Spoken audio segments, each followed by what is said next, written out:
My name is Neelaj Das, and I'll be presenting on Iraq, ISIS, and Syria in the 21st century. So, the origin of the war in Iraq. The US invaded Iraq in March of 2003 with the goal of overthrowing Saddam Hussein and his government. The US and its allies had reason to believe that Iraq had weapons of mass destruction that posed an immediate and dangerous threat to all nations. US forces assisted with British and other allied forces launched several attacks in Iraq. So originally, the president of the US at this time, George W. Bush, gave Saddam Hussein an ultimatum.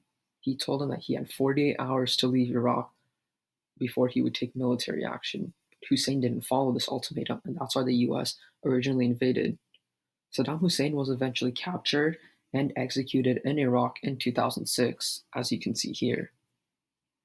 This left a massive power vacuum in Iraq as as there was no government or no authority to keep this area under control.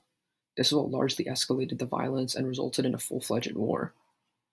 As you can see here, this is a US soldier assisting an Iraqi civilian who's clearly been terrorized by the violence that's been occurring in her nation. So major events and incidents during the war. So from 2006 to 2009, the divide between the Sunni and Shia Muslims, who represent the two major sects in the Muslim religion and the Islam religion, became deeper and deeper. Their conflict their conflict eventually manifested into a full-on sectarian civil war, and this war resulted in the displacement of hundreds of thousands of Iraqis. Al-Qaeda, a Sunni Muslim terrorist group, bombed a holy mosque that was revered by the Shias in Iraq. In the US, controversy grew about the war, as many Americans believed the invasion was a mistake. In the US, public distrust of the government also grew because many Americans believed that the Bush administration was withholding information from the public regarding the war and was misleading them regarding the events and the status of the war.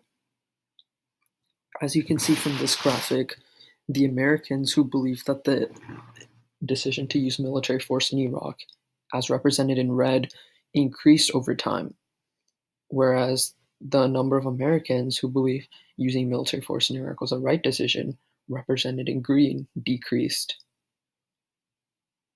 This is George W. Bush. The lasting impacts of the war. So many veterans from this war suffer from post-traumatic stress disorder, otherwise known as PTSD, and other mental health issues that hamper their lives.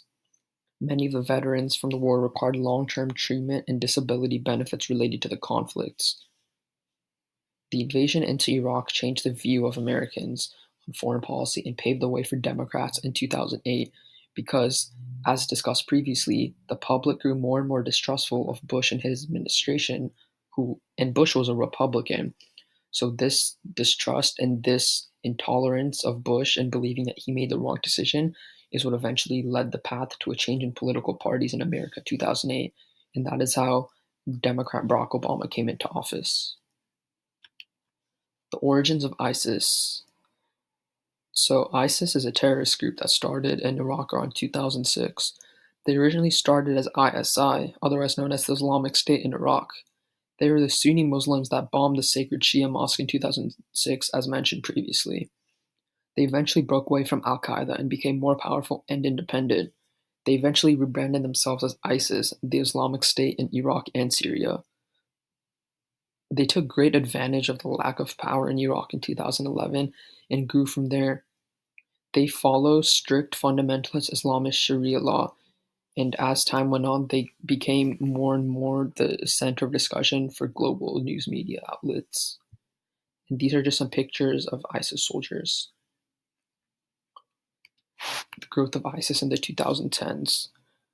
So, ISIS entered Syria, a country neighboring Iraq in the Middle East, to fight in the Syrian civil war, which will be discussed shortly. This conflict, them participating in this conflict gave them great power, and they grew stronger and larger in numbers. ISIS returned to Iraq in 2013 as a new and invigorated, powerful threat. They gained power and increased in numbers by exploiting Muslims in the Middle East and weak nations.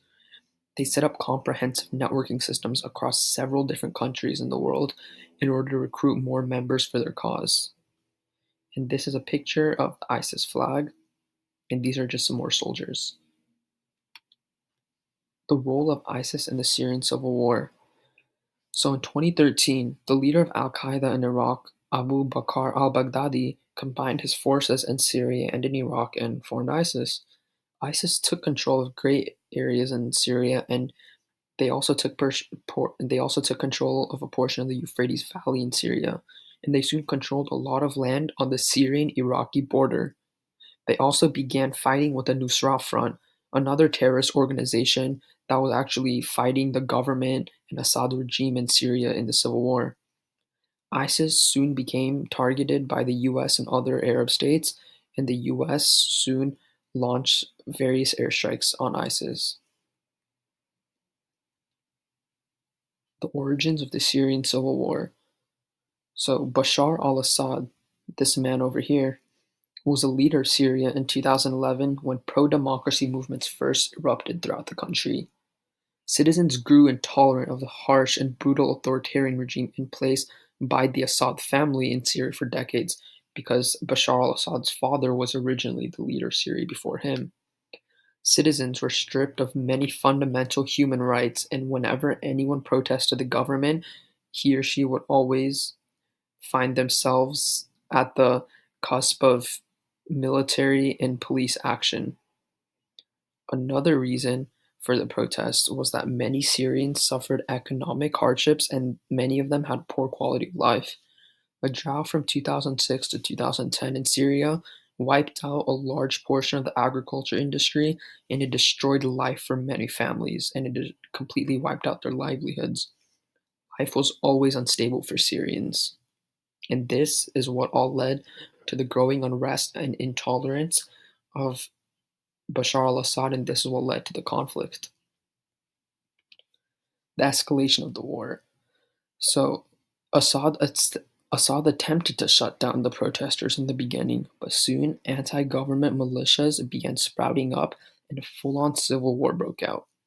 It's been documented that many groups of protesters were rounded up in masses by the police, and many were publicly executed or thrown in jail without due process of law, which is something that here in the US we can't even fathom.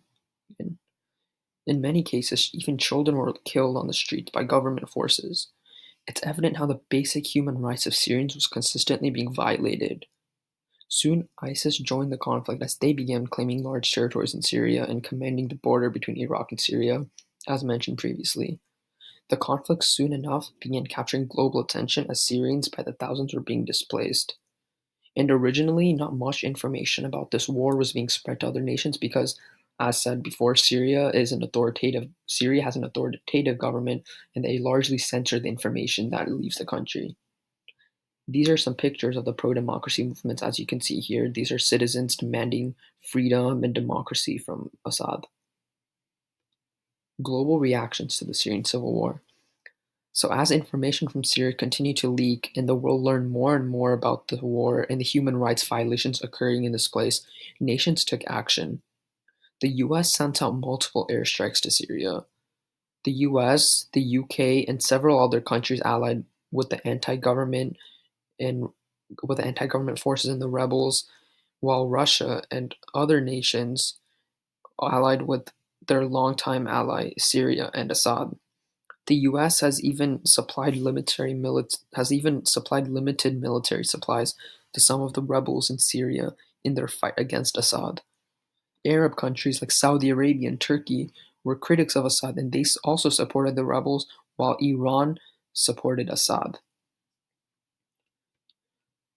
When discussing these events, the large overarching question can be boiled down to what role should the US play in the world?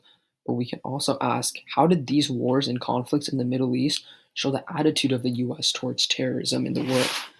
And this question, if you want to answer it, we have to go back to the 9/11 terrorist attack, because this attack, perpetrated by Osama bin Laden and the Al Qaeda terrorist group, largely shifted the US, the US's attitude towards terrorism, because this attack completely devastated thousands of Americans, and it was a complete shock to the government. And ever since this attack, the US has had a strong stance towards terrorism throughout the world, and this is a reason that can be connected to the reason why Bush originally invaded Iraq, because at that time the U.S. viewed terrorism as a top priority and as a major threat. And these are the references I used. Thank you.